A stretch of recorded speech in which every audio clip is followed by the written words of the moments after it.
Porto de Alta Competição. O espaço onde os atletas colocam as ideias no centro do discurso e a cidade no centro do coração. Um podcast da Ágora, Cultura e Desporto do Porto.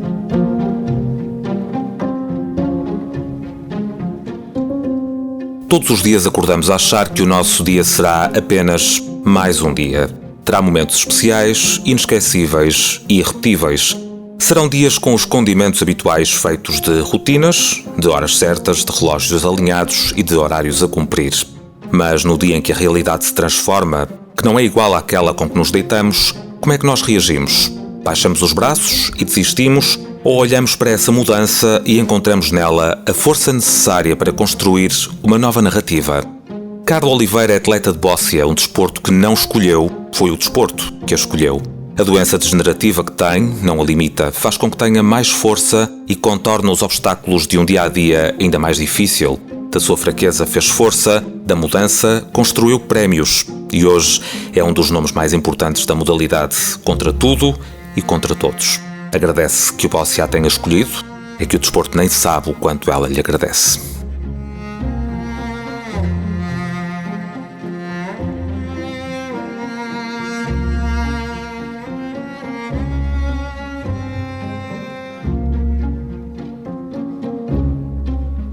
Antes de mais, vamos ao início disto tudo. O início disto tudo não é tão linear que se calhar como a maior parte dos atletas, que começam muito novos a trabalhar uma modalidade através de pais, através dos amigos.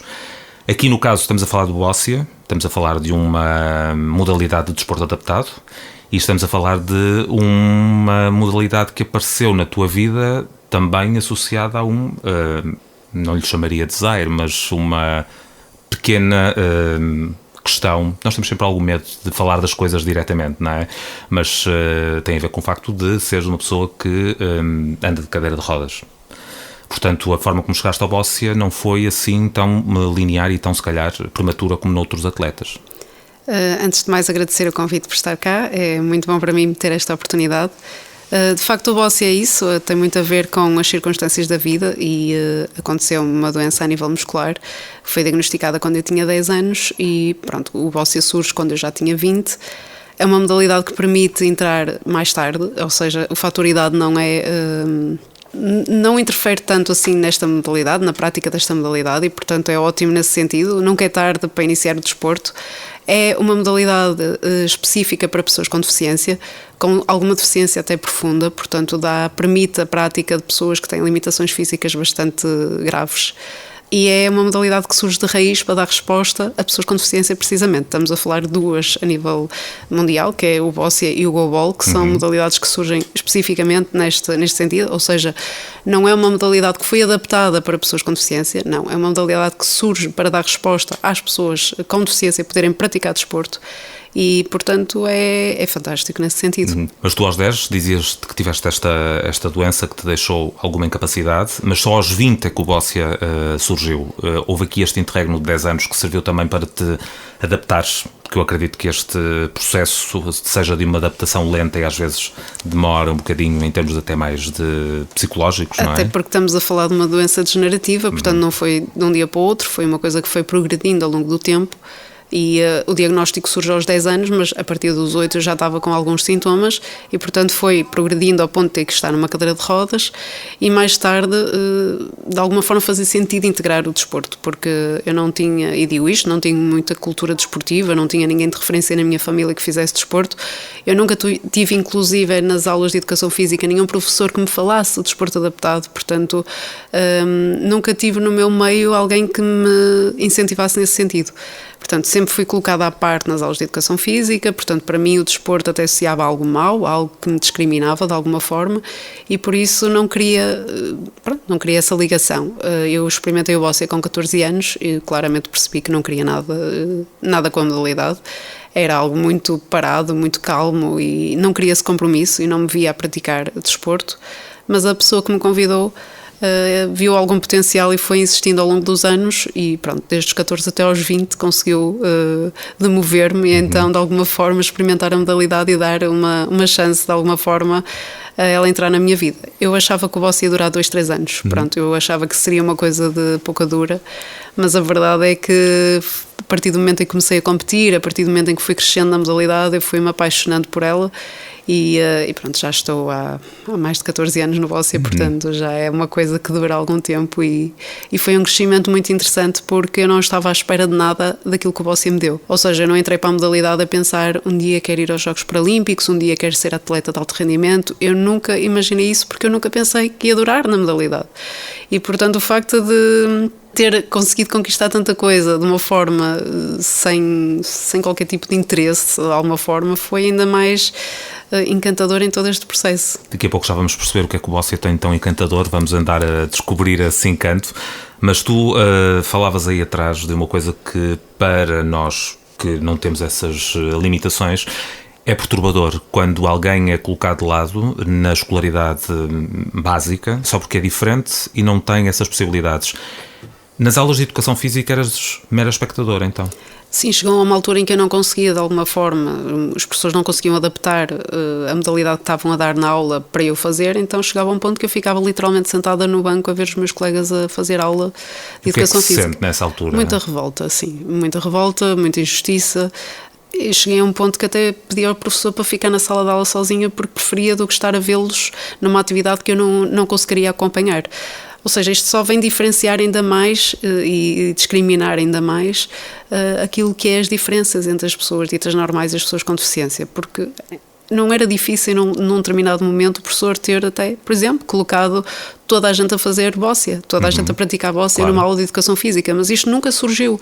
E não surgiu porque se calhar há falta de conhecimento, porque de alguma forma não há algum tipo de interesse, porque se calhar não é responsabilidade deles, enfim, eu acho que também o desporto muitas vezes não é visto como um caminho para... Ou seja, eu acho que muitas vezes quando se fala em reabilitação, fala-se em fisioterapia, em hidroginástica e dificilmente se vê no desporto uma reabilitação, uma forma de... E é ótimo porque eu pratico desporto, eu estou a trabalhar o meu corpo sem pensar que eu estou a fazer. Porque o meu objetivo não é, ganhar resistência ou ganhar força muscular. O meu objetivo é acertar na bola, é fazer a jogada que eu quero, estratégica. Portanto, eu treino para ser... eficaz, não para ganhar competências físicas, portanto, e a verdade é que o desporto traz isto, traz-nos uma forma de trabalhar o corpo sem estar a pensar que o estamos a fazer, e é uma ótima forma de reabilitação. E é pena nunca nenhum médico também me ter falado nisso, ou seja, as pessoas de referência que poderiam me ter encaminhado nunca mostraram que este poderia ser um caminho.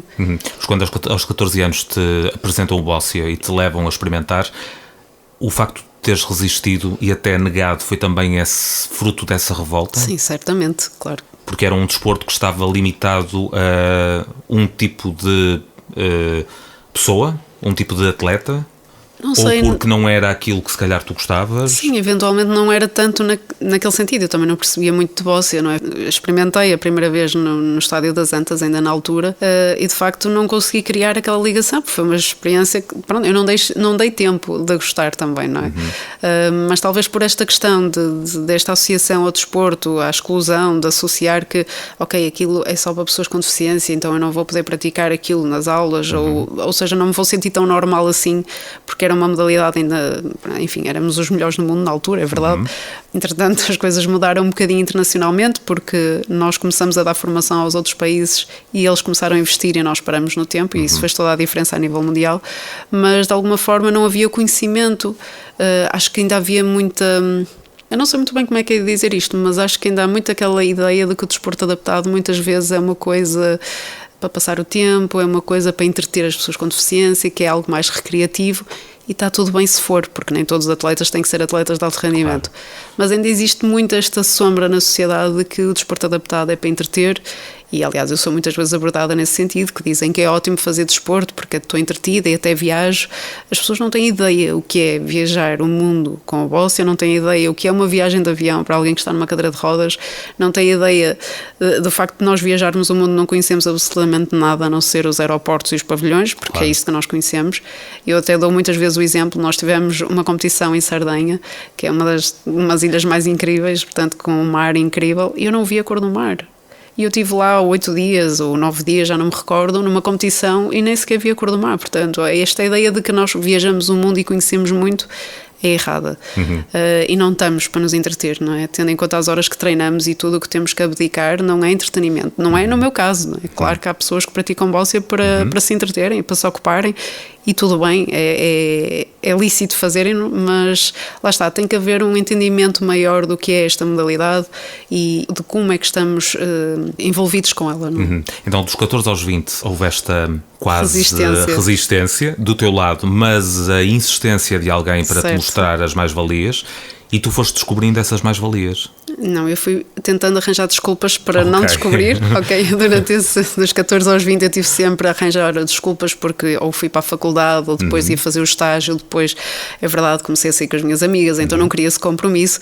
Um compromisso que era uma coisa uma vez por semana, um sábado à tarde, e treinar umas horitas, mas para mim era um sábado à tarde que eu ia perder, portanto eu não queria. E lá está, sempre muito resistente por causa de tudo o que já tinha vivido também a nível escolar e lá está, não ter cultura desportiva, de não achar que tinha lugar no desporto ou que eu tinha alguma coisa a ver com o desporto, porque pronto, nunca fui uma pessoa nesse sentido, então parecia que não enquadrava muito bem. Aos 20 então dá-se a viragem. Pois já não havia desculpas, portanto, como não havia desculpas para não praticar o bóssia ou não experimentar pelo menos, não é? Porque lá está, depois tive a minha mãe também muito a fazer um trabalho mais pedagógico nesse sentido. Eu acabei a licenciatura, eu não conseguia arranjar emprego e, portanto, eu estava bastante livre. Claro que fui arranjando umas ocupações para fazer, mas era algo muito pontual, então por que não tentar o bóssia? Pronto, ok, vamos lá tentar isto, eu acho que vai...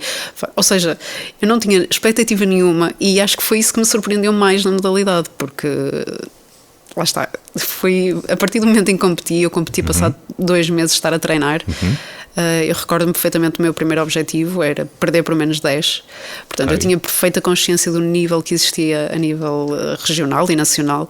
Fui para a competição completamente consciente das minhas capacidades e das capacidades dos outros. Muito curiosamente foi aqui na Rosa Mota, na minha primeira competição, e foi assim uma estreia incrível perceber... Ok, há um animal dentro de mim que está a ser posto à prova quando estou a competir. Então há aqui qualquer coisa que tem que ser alimentada. Então percebi que eu era uma pessoa completamente diferente a competir. Lá está, o estarmos ali com um objetivo muito concreto, e eu ainda era muito verde na bóssia, ainda não tinha muita consciência daquilo que era a modalidade. Mas pronto, tinha os objetivos mínimos, né? Lá está, lançamos a bola branca, o objetivo é aproximar da bola, portanto colocar uma boa bola era importante. Recordo-me perfeitamente, o primeiro jogo que eu fiz, eu ganhei o primeiro parcial por 2. Eu fiquei logo, meu Deus, ganhei por 2-0, nós temos 4 parciais, portanto o primeiro parcial por 2, e foi muito curioso, depois perdi 10-2, pronto, portanto o meu objetivo foi cumprido, ainda que tivesse começado bem, mas perdi por menos 10, mas a questão de, perceber que isto me... a nível interior tenho aqui adrenalina que está a trabalhar, não é? Estou a ser colocada à prova, estou a dar de mim numa coisa, pronto, que eu não tinha muita experiência, e portanto à medida que isto foi acontecendo mais pontualmente, quanto mais competições fui fazendo e tudo, fui cada vez mais sentindo esta sensação de, pronto, a adrenalina de jogar, não é? Que é um jogo calmo, é verdade, mas de facto é algo que mexe connosco e foi muito bom. Mas esse início ainda não era... num clube com a envergadura do Futebol Clube do Porto, ou foi logo? Foi logo. Eu acho que só entro para a bóssia e só dou uma oportunidade ao bóssia porque era no Futebol Clube do Porto. Ou seja, não me imaginava a praticar numa associação, porque existem muitas associações que dão resposta nesse sentido. O facto de ser o clube do meu coração e eu poder representar o Porto, para mim acho que fez toda a diferença na decisão de realmente dar esta oportunidade. Não, é uma oportunidade de ser atleta do Porto, se calhar. Sim, é muito interessante nesse sentido, porque há poucos clubes a apostarem também no desporto adaptado e poderia ser muito mais competitivo a nível nacional se houvesse um investimento maior nesse sentido. Carla Oliveira from Portugal against Fiona Moyhead from Great Britain. E portanto, até antes de ser obrigatório jogar o par masculino e feminino, ela já tinha demonstrado uma grande competência, mas agora com a divisão de géneros, efetivamente, ela tem parte como uma das favoritas para esta prova. Sim, eu também sou suspeito para dizer isso. Ela para mim parte sendo como favorita, porque vamos conhecendo a Carla, sendo as capacidades dela, mas sim, claramente é uma das favoritas e só o vai mostrar. The final result, the win is for Carla Oliveira. Na realidade, quando os Jogos Paralímpicos acontecem, todos nós somos Portugal. convosco lá. E na realidade é estranho como durante um determinado tempo nós não ligamos ao desporto adaptado, mas durante esse período nós sentimos orgulho dos atletas paralímpicos também. E nós sentimos muito esse orgulho, nós sentimos muito essa força da sociedade de uma forma geral, mas eu acho que nós somos atletas durante 4 anos, não é só nos Jogos. E há muitos atletas que nem sequer chegam aos Jogos e trabalharam para aquilo e não conseguiram atingir os objetivos, porque é muito difícil participar nos Jogos Paralímpicos e cada vez mais é Claro. mais exigente conseguir dar resposta nesse sentido. Mas de facto é só nessa altura que existe este reconhecimento a todos os níveis, a nível institucional, a nível governamental, a nível político. É nesta altura que existem os atletas e realmente nós temos um tratamento. Eu, quando fui em 2016 aos Jogos, eu fiquei chocada. Eu deixei de ser atleta e passei a ter um estatuto de atleta. Mudou completamente a perspectiva, porque eu já não era uma atleta de desporto adaptado, eu era uma atleta paralímpica, porque eu participei nos Jogos. E de facto muda muito a visão como as pessoas nos olham. E é muito curioso, nós a nível de clube muitas vezes fazemos demonstrações de desporto adaptado em escolas, essencialmente, e quando às vezes estamos a apresentar e a dizer Carla Oliveira já foi aos Jogos em 2016, em 2020 a Tóquio e vai agora a Paris, os miúdos arregalam os olhos, meu Deus, ela é um espetáculo, e de repente eu passo a ser mesmo, ou seja, desconstruir um bocadinho esta ideia de que estou na cadeira, estou no desporto adaptado, mas consigo atingir altos níveis e assim não há nada mais acima dos Jogos, é só a maior competição do planeta, portanto consegui participar nela e fazer o feito pela terceira época não, pelo terceiro ciclo consecutivo é incrível, é fantástico, para mim é maravilhoso. Eu fui em 2016, foi quase um bónus, digamos assim. Eu vou aos Jogos para preencher uma cota, a cota feminina, que se entendeu, portanto o Comitê Internacional entendeu que deveria existir esta cota para obrigar os países a investir nas mulheres, porque o boxe era um desporto misto e estavam a haver cada vez menos mulheres no desporto, então obrigou os países a ter que a preencher esta cota de mulheres no desporto para poder incentivar, lá está. Eu vou ao Rio por uma cota, mas eu vim do Rio a dizer ao selecionador: olha, eu posso ter ido ao Rio pela cota, mas eu vou a Tóquio por mérito. E eu trabalhei esses 5 anos, porque foram 5 anos por causa da pandemia. O ciclo que seria de 4 foi adiado por mais um ano, e então só aconteceu em 2021, ao contrário de ter sido em 2020, e de facto eu consegui ir por mérito e não havia dúvida que eu merecia aquele lugar, e portanto foi a maior conquista que eu podia ter. Mas foi um compromisso muito grande, e acho que também dei um salto muito grande enquanto atleta, quando tenho esta possibilidade de ir aos Jogos, uma experiência extraordinária. Não sei dizer, nem sei explicar em palavras o quanto eu cresci enquanto pessoa, enquanto atleta, com aquela experiência, porque de facto não há nada que se compare aos Jogos Paralímpicos, e dizer, quero viver isto outra vez, eu quero passar por isto outra vez. E vais? Não, eu já fui a Tóquio e agora a Paris, agora 2024 vou, exatamente, outra vez, não é? sim, pela terceira vez. Ou seja, o terceiro ciclo, lá está, um bocadinho mais curto, devido à pandemia, não tiveste tanto tempo, não foram 4 anos, foram 3. E ainda fui mãe no intermédio, portanto foi o pior ciclo para poder ser mãe e conseguir, mas mesmo assim, lá está, quando eu regresso à competição pós-gravidez, né, e pós-parto, eu tive a minha filha em novembro, começo a treinar em fevereiro e vou ao europeu em agosto, e contra todas as expectativas eu sou campeã europeia e portanto consegui automaticamente subir muito no ranking, que tinha descido, porque tive quase um ano sem competir, desci muito no ranking e depois consegui esta subida que foi fantástica para conseguir manter o meu lugar e pronto, é esta possibilidade de ir aos Jogos. Foi bem perto de casa, na Póvoa de Varzim, que Carla Oliveira e Pedro da Clara conseguiram o tão desejado título de campeão da Europa de Bóssia BC4. Se nós já fomos no passado uma espécie de melhores do mundo, hoje já não somos? Não. Que outros países estão neste momento a serem mais fortes no boxe? Essencialmente os asiáticos são muito fortes. Temos também, lá está, da América, do Canadá, da Colômbia, atletas na minha classe muito fortes também. Mas lá está, perdeu-se muito aquilo que era o conhecimento que nós tínhamos da modalidade e se calhar alguns estratagemas que são feitos dentro da modalidade, e fomos ensinar estas coisas aos outros e eles foram de facto investindo muito e o boxe, a modalidade está a evoluir muito também. Todo o processo do boxe, desde a classificação, desde as bolas, lá está, neste momento são bolas que têm que ser licenciadas, ou seja, todos os atletas internacionais tiveram que comprar bolas licenciadas, que são literalmente iguais, mas têm um carimbo.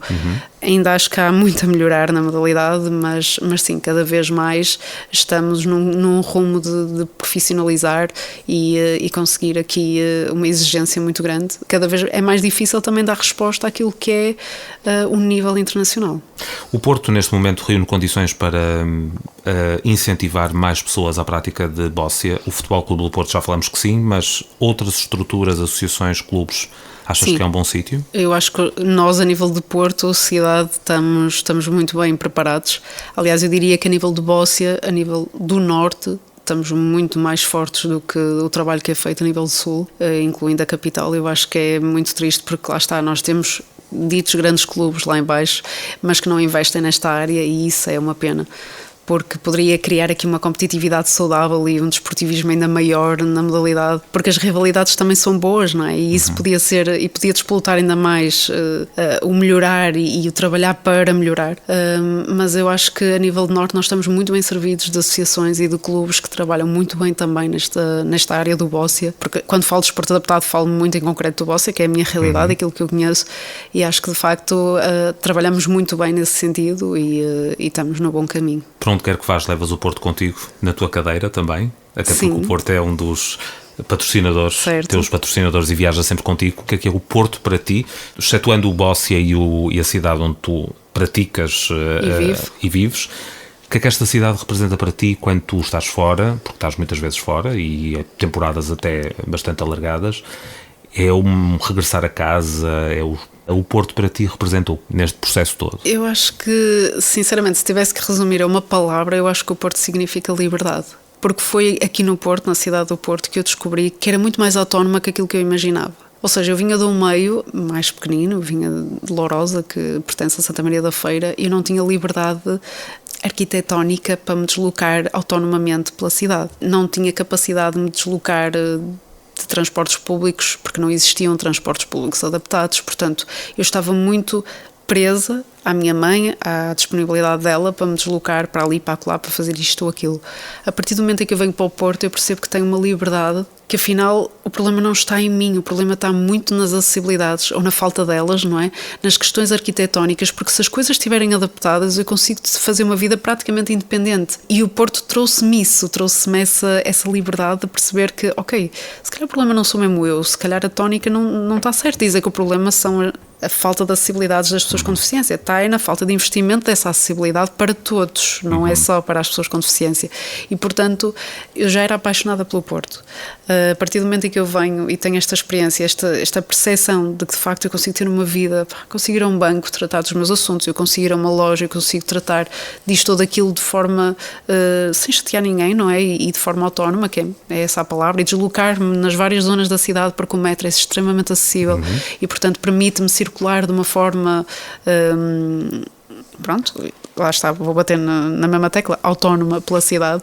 Isso foi fantástico e ganhei muito nesse sentido de, como é que eu ia dizer, de ser mais despachada, de começar a trabalhar em mim também essa questão de não, eu agora vou eu sozinha, vou eu tratar do assunto porque eu consigo, eu tenho acesso.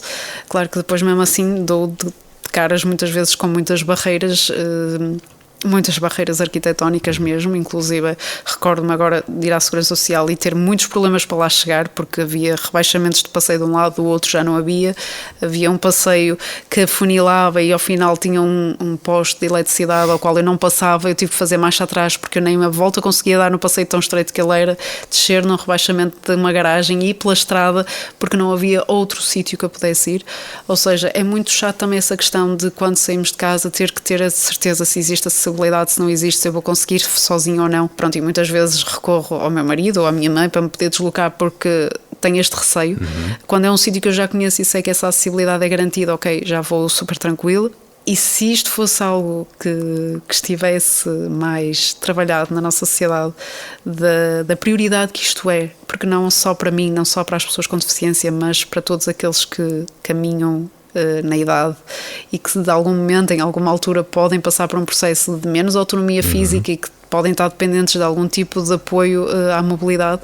Se este entendimento existisse mais, se calhar tínhamos mais pessoas também a praticar desporto, porque muitas vezes isto é um entrave à prática desportiva e, portanto, voltando à questão, eu acho muito que o que me associa ao Porto é a liberdade. Então, sim, mas também é casa, é sem dúvida casa.